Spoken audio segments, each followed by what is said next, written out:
Hello and welcome. My name is Alyse Price-Tobler and I'm the writer of the SEMPi social communication model. So today I'm going to be briefly going over some of the philosophy behind the model that I've written, and then we're going to go through and have a look at some of the basic concepts and do a bit of an overview.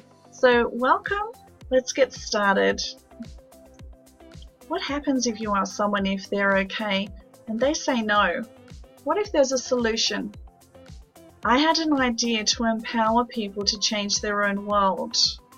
I asked a question: how can I create a model that encourages and teaches people the art of having a heart-to-heart conversation so that competing with each other stops and real listening can take place, so that loneliness, stigma and bullying don't exist anymore in my lifetime?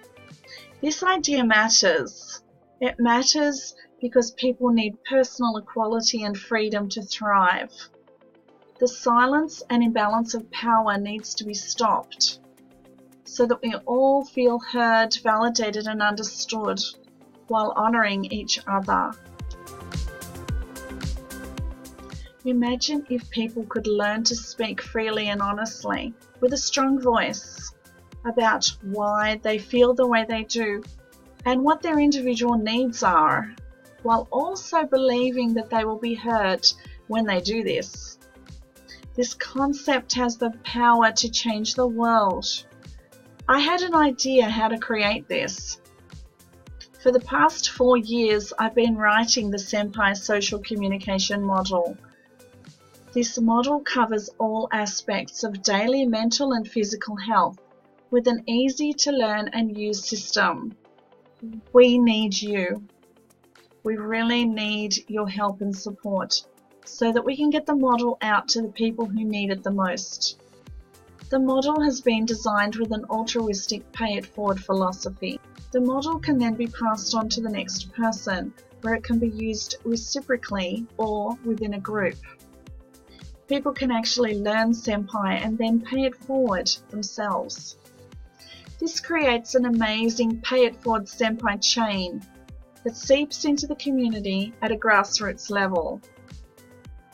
This whole idea may allow you to feel heard, understood, valued and supported, instead of feeling lonely, unheard and misunderstood.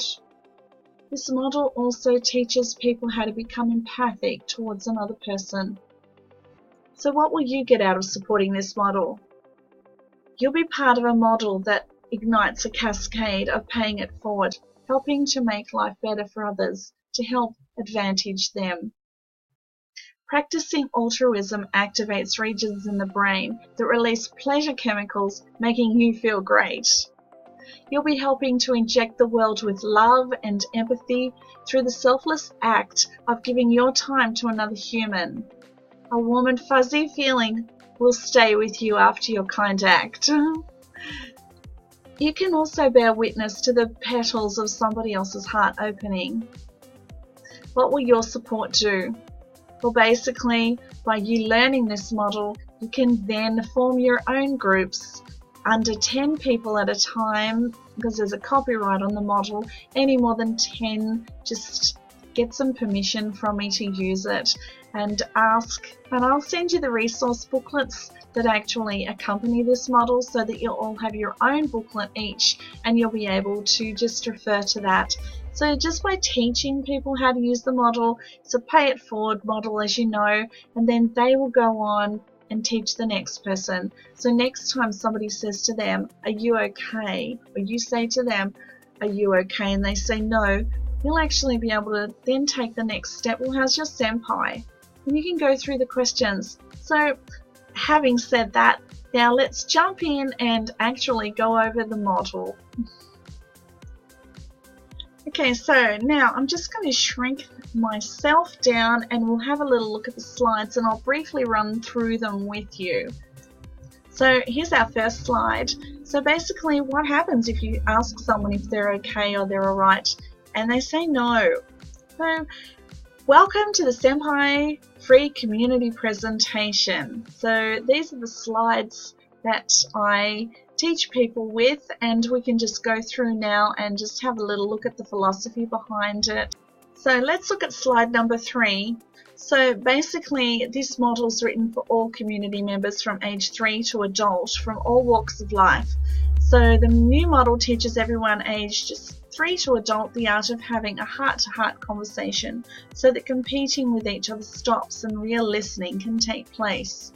The model is designed as a community aid to reduce loneliness, stigma and bullying between community members while increasing empathy and altruism through a pay-it-forward philosophy. Do you know how to stop what you're doing and have a deeper, more real, empathic conversation with another person, allowing them to feel heard, validated and understood? So what happens if you say no?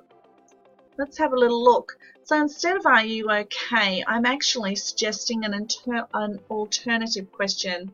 So introducing a whole new angle and a brand new replacement question.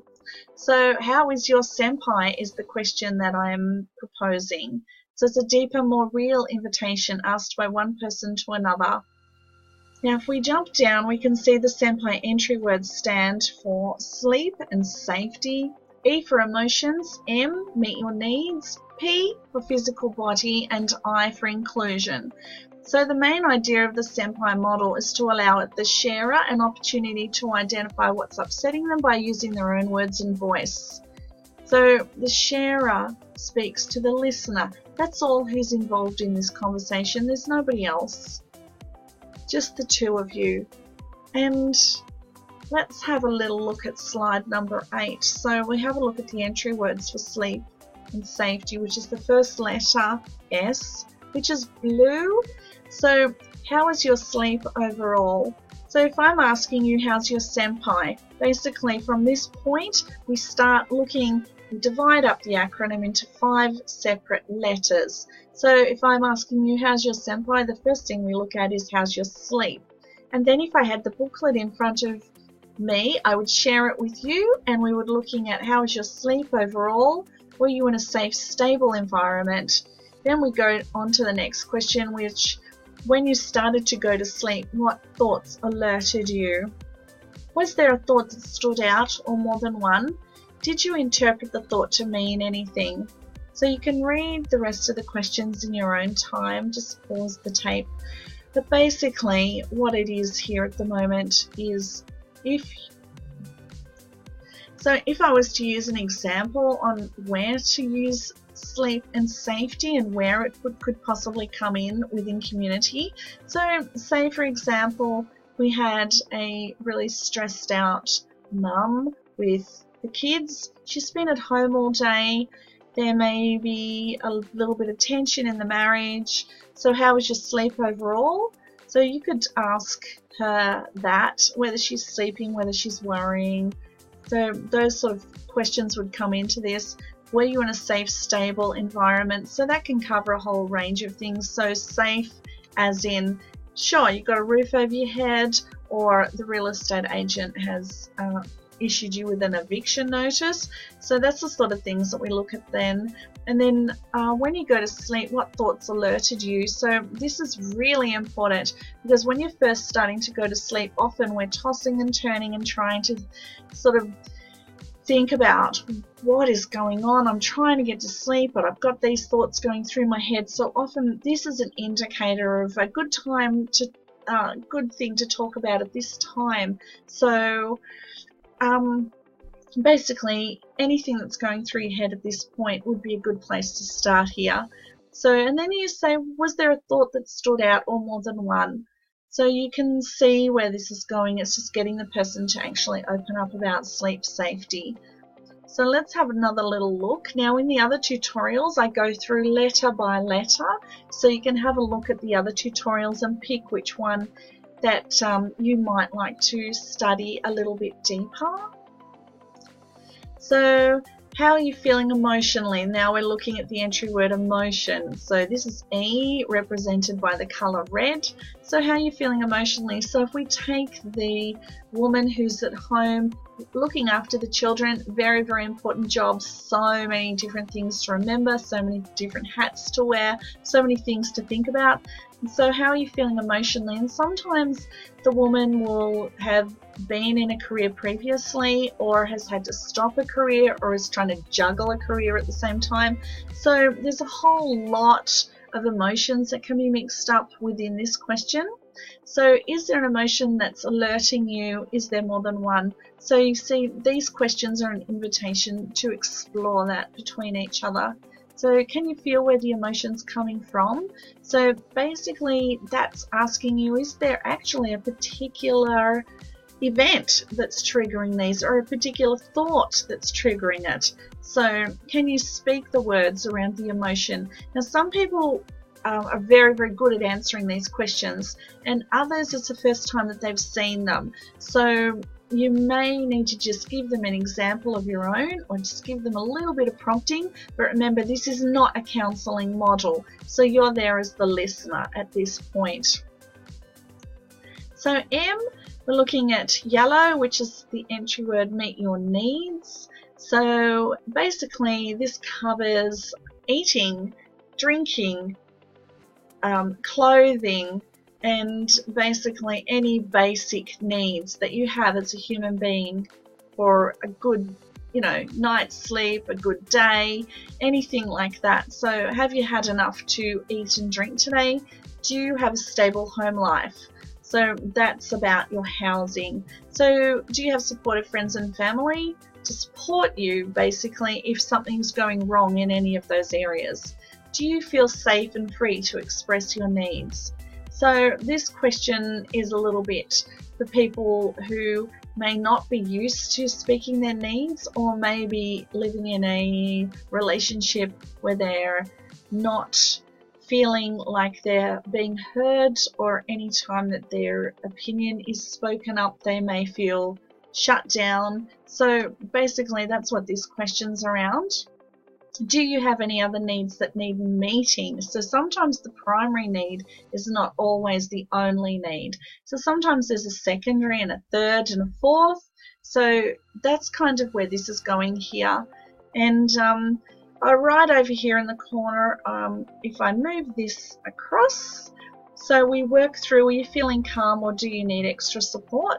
What sort of support do you feel would help you? So every single slide goes into this, because if it's something that's being discussed that you as a listener who's maybe a trained counsellor, you may not be, who is finding this really hard to sort of hear or get through, or you're very concerned about the person, then the next thing to do is what sort of help do you feel would help you? So sometimes that can just be extra talking time, like here, or actually going to a referral service. So on the back of the booklets, on the back of the resource booklets, there's a whole lot of need help crisis numbers on here.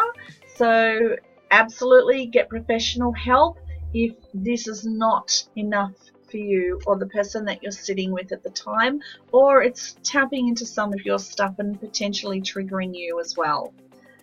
So I'm just going to move this up to the corner, and then I'm going to come down to physical health, which is the next entry word. So physical health is represented by the colour pink, and as you can see, I don't know if any of you have noticed, but I actually wear SEMPi tip nails, so I've got all the different colours to remind me throughout the day.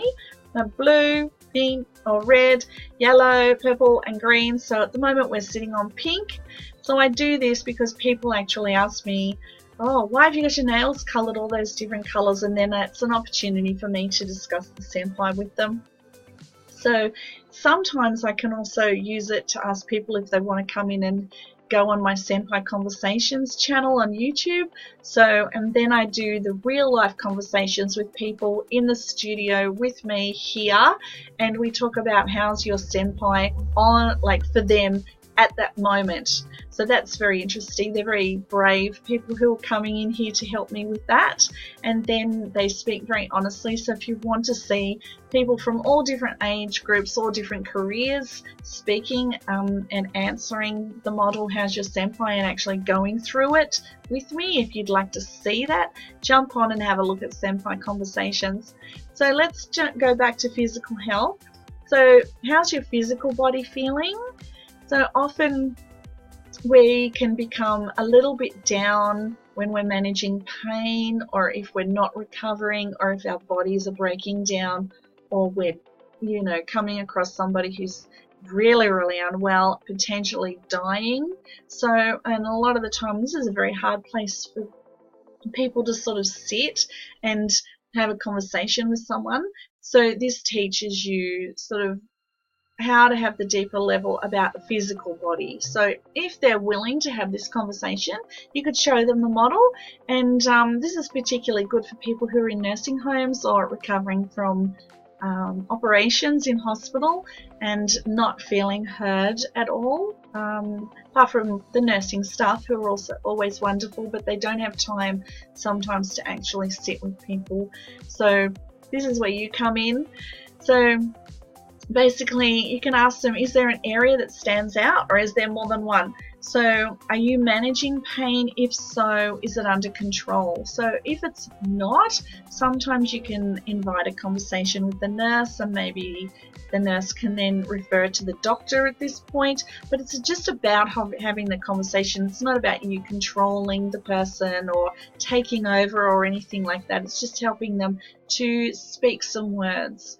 So the next one, are you having any alerting thoughts about your physical body? So sometimes that could be, I'm really, really distressed. I don't know what's going to happen, where this is going to go. I don't know how it's going to affect me in the future. So these are some of the alerting thoughts that I'm talking about. So, and then the next question, are you able to settle them down? And as you can read, are you feeling well enough, or do you need some more support?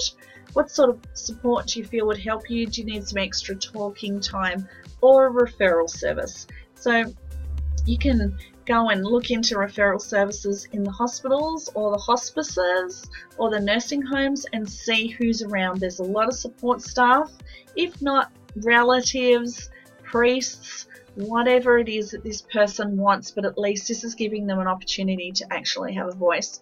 And finally, the really, really important one is the entry word, inclusion, I, for inclusion, and this also covers community.